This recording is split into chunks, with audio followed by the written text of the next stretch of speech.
Atenção! Pare! Ouça! Deus vai falar com você. A partir de agora, entra no ar. 15 minutos com Deus. Olá, povo de Deus. É com muita alegria que estamos chegando aqui na sua rádio com os nossos 15 minutos com Deus. Saúdo a todos com a paz do nosso Senhor e Salvador Jesus Cristo. Por aqui, evangelista Agnaldo Gomes. E nos próximos minutos estaremos juntos falando da Palavra de Deus direto ao seu coração. É um momento muito especial para todos nós, pois afinal de contas, a Palavra de Deus ela é viva e eficaz. Acompanhe e medite em cada minuto. Há um texto em Efésios onde o apóstolo Paulo fala da compreensão que lhe foi dada por revelação do Espírito quanto ao mistério da igreja. Efésios capítulo 1, verso 9 está escrito: fazendo-nos conhecer o mistério da sua vontade. O interessante é que os capítulos 1 e 2 de Efésios podem ser reconhecidos como alguns dos mais profundos capítulos da Bíblia. E Paulo, depois de tê-los escrito, chama a atenção dos irmãos de Éfeso para a profundidade da sua compreensão. E, ironia ou não, ainda diz que escreveu com poucas palavras, ou seja, resumidamente. O apóstolo Paulo destaca-se grandemente no Novo Testamento pelas revelações profundas que Deus lhe deu.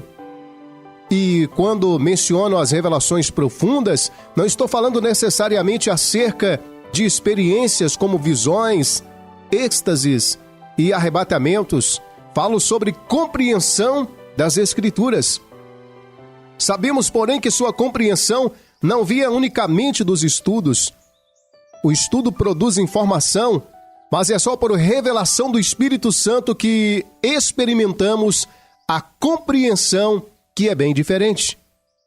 Fica claro, porém, que a compreensão de Paulo não está ligada apenas aos seus estudos, mas sim à revelação do Espírito Santo. Então, qual era o seu segredo? Nosso interesse não é apenas saber quanta compreensão Paulo tinha, mas como ele chegou lá. Vivemos dias onde procura-se de todas as formas saber o segredo dos homens e mulheres de sucesso para que se possa usá-los como modelo. E o próprio Paulo chama a atenção dos seus discípulos para que o tivessem por modelo, tornando-se seus imitadores. Se você pudesse perguntar a Paulo o que o levou a tamanha compreensão espiritual, você o faria? Eu com certeza o faria, eu com certeza perguntaria. Durante muito tempo, as pessoas se questionam acerca disto, até que possamos deparar-nos com algo que parecia ser a resposta exata que Paulo daria. Antes de mais nada, quero lembrar a todos que Paulo tinha muita informação, é claro. Embora o conhecimento em si queira dizer que há compreensão, a revelação só opera onde há informação. Se você não lê a Bíblia nunca, não espere ter revelação alguma, pois a revelação é a ação do Espírito que transforma a informação em compreensão. E ele disse aos coríntios, quando Paulo escreve aos crentes de Corinto, ele diz algo muito importante acerca de si mesmo e das suas práticas na vida em Deus. Ele diz, em 1 Coríntios, capítulo 14, verso 18, dou graças a Deus que falo em línguas, mais que vós todos. Por que ele dá graças a Deus? Porque isso era algo maravilhoso em sua vida. Ele não somente agradece a Deus por falar em línguas, mas sim por fazê-lo mais do que todos os coríntios.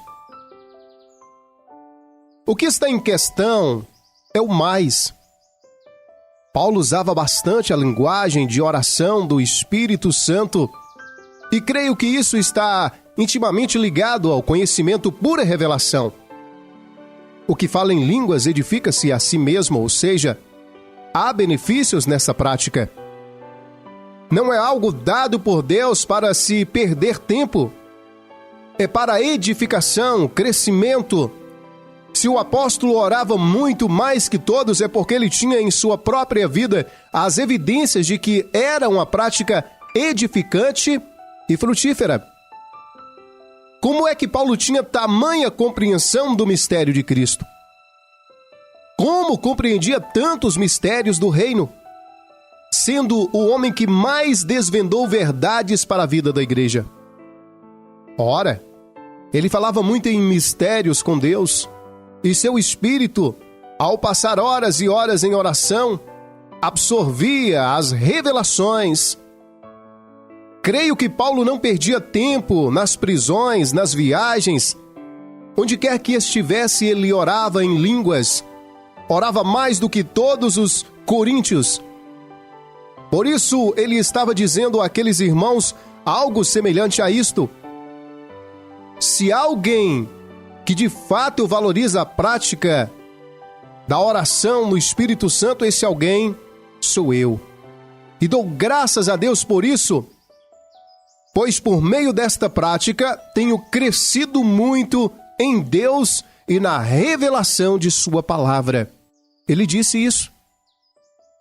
Como ter certeza de ser esta a convicção de Paulo? Considerando que quando ele escreveu a Coríntios, citou essa profecia de Isaías em 1 Coríntios, capítulo 14, verso 21. A profecia de Isaías está lá em Isaías 28, verso 11.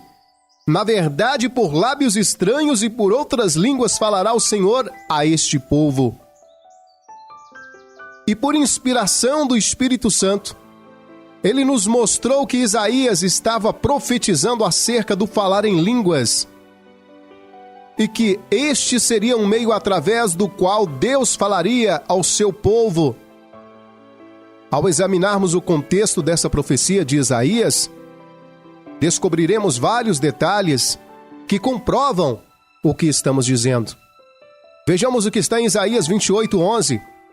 Ai da vaidosa coroa dos bêbados de Efraim, e da flor murchada do seu glorioso ornamento, que está sobre a cabeça do fértil vale dos vencidos do vinho. Isaías 28, verso 11. Sobre o que Deus estava levando Isaías a profetizar. Ele está falando acerca dos bêbados e dos vencidos do vinho, mas ele não fala sobre os bêbados em geral. Ele fala sobre um grupo específico. Isaías 28, versos 7 e 8 está escrito: mas também esses cambaleiam por causa do vinho, e com a bebida forte se desencaminham. Até o sacerdote e o profeta cambaleiam por causa da bebida forte. Estão tontos do vinho, desencaminham-se por causa da bebida forte, erram na visão e tropeçam no juízo, pois todas as suas mesas estão cheias de vômitos e de sujidade, e não há lugar que esteja limpo. Isaías 28, versos 7 e 8. Que grupo é esse? Que grupo específico é esse ao qual Isaías estava profetizando? Os sacerdotes e os profetas eram os responsáveis por entregarem a palavra de Deus ao povo. O sacerdote ensinava a lei de Moisés e o profeta exortava o povo a andar na presença de Deus, anunciando também o que ocorria em caso de obediência ou não. Ambos formavam o que podemos chamar de o canal através do qual fluía a palavra de Deus. E o que o profeta Isaías estava dizendo é que esse canal se maculara e a palavra de Deus já não estava fluindo com pureza, de forma límpida, com nitidez. O versículo 8 fala sobre a sujeira nesse canal, diz que há vômito por toda parte e que não há lugar que esteja limpo em suas mesas. Este é o resultado da embriaguez, sujeira. E que embriaguez é essa? É a embriaguez do pecado. Agora considere isto.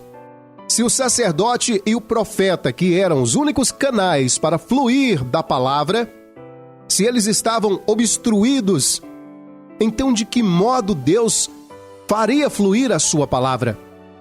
De que modo? É disto que o profeta então passa a falar. No versículo 9 e 10 do capítulo 28, Isaías escreve: Ora, a quem ensinará ele o conhecimento? E a quem fará entender a mensagem? Aos desmamados e aos arrancados dos seios? Pois é preceito sobre preceito, preceito sobre preceito, regra sobre regra, regra sobre regra, um pouco aqui, um pouco ali. Isaías 28, verso 9 e 10. A quem Deus ensinará o conhecimento? A quem Deus faria entender a mensagem se os únicos canais para isso não estavam disponíveis? Na falta dos profetas e sacerdotes, como Deus falaria com seu povo? Como os ensinaria? Como transmitiria a sua palavra? Aí no verso 11 e na parte A do verso 13, Isaías escreve: Na verdade, por lábios estranhos e por outra língua falará este povo ao qual disse: Este é o descanso. Dai descanso ao cansado, e este é o refrigério, mas não quiseram ouvir. Assim, pois, a palavra do Senhor lhes será preceito sobre preceito, regra sobre regra. Por lábios estranhos e outras línguas. O versículo 13 diz: Assim, pois. Você pode ler essa expressão como desta maneira, ou deste modo, né? A palavra de Deus lhes seria preceito sobre preceito. Isaías profetizou que o falar em línguas se tornaria um meio de transmissão da palavra de Deus. Ao falar em línguas, você está falando mistérios, está falando acerca dos tesouros da sabedoria e da ciência que estão escondidos em Cristo. E à medida que ora, seu espírito absorve a revelação que posteriormente passará à sua mente. Paulo orava muito em línguas, Paulo compreendia muito as Escrituras. Seria esse o segredo de Paulo? A base suficiente para concluirmos assim, pois um dos benefícios do falar em línguas é justamente a compreensão das verdades de Deus, e ele dedicava-se a esta prática. Se você deseja receber o conhecimento por revelação, deve dedicar-se a esta prática.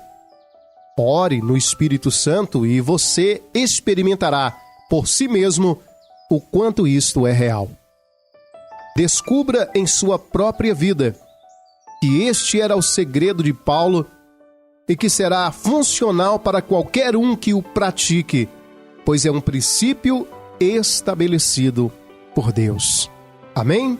Esta é a nossa mensagem de hoje. E neste momento, eu quero orar com você. Pai querido, Deus amado, neste momento oramos a Ti, ó Pai, pedindo a Tua graça, a misericórdia do Senhor, Pai, o perdão do Senhor sobre as nossas vidas. Deus, obrigado, Senhor, pela Tua palavra, Pai, falada conosco neste momento. Deus, que o Senhor continue nos ensinando a cada dia a ser pessoas melhores em Cristo Jesus.